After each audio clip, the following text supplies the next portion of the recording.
Irene made landfall again Sunday morning, windy, wet, and destructive.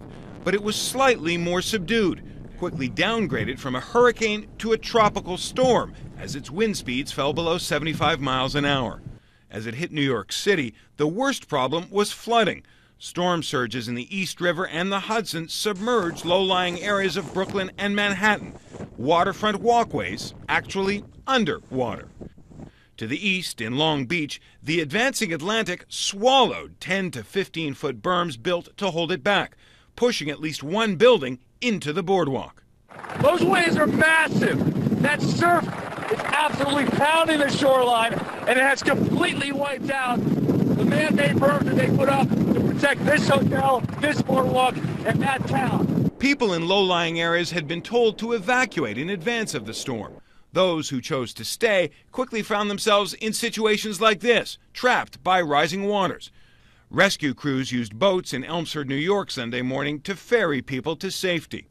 In New Jersey, water even inundated a marina, and the governor said flooding was by far his state's biggest concern. We're talking about not only coastline flooding, but also inland flooding of our rivers. They're swelling to record levels.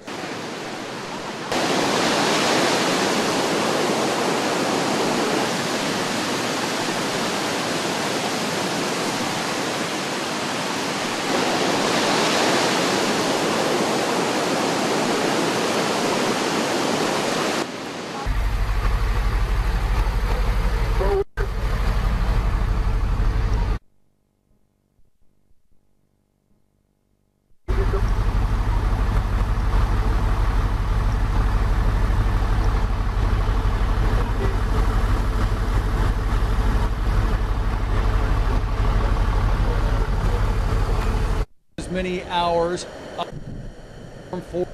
This hurricane is not done with the Outer Banks yet. Tonight, the problem is flooding. And this isn't flooding from a storm surge off the ocean like we would typically see. This is a reverse storm surge. This is water that is in the Sound, that body of water that's between the barrier islands and the mainland of North Carolina.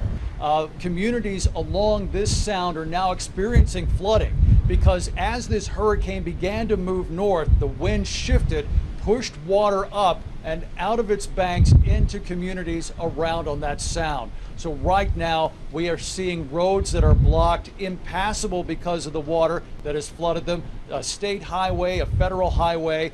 We're also seeing some communities that have been severely affected by the flooding. Some neighborhoods have been flooded as well. Authorities don't know exactly how many houses have been hit, but we do know that water has encroached into some houses in some of those low-lying areas. So here on the Outer Banks, they are not done with this hurricane yet or even assessing. It is still going on here. It is hoped that that water will start retreating soon. And trees that have toppled over like this one that just came uprooted. There are more than 800 trees throughout the city is reporting, that have toppled over. This one fell right on top of a car. Fortunately, no one was inside and no one was hurt. But here's the danger. Take a look at that utility pole with a transformer now toppling over, and you see all these down. More than 3 million utility customers spent some part of the weekend in the dark. We're trying to obviously help people manage their expectations by getting that information over to utility companies and helping in any way we can to prioritize critical infrastructure and such to get power restored to those communities. But our expectation is that this is going to take days, if not hours. It will take days to get that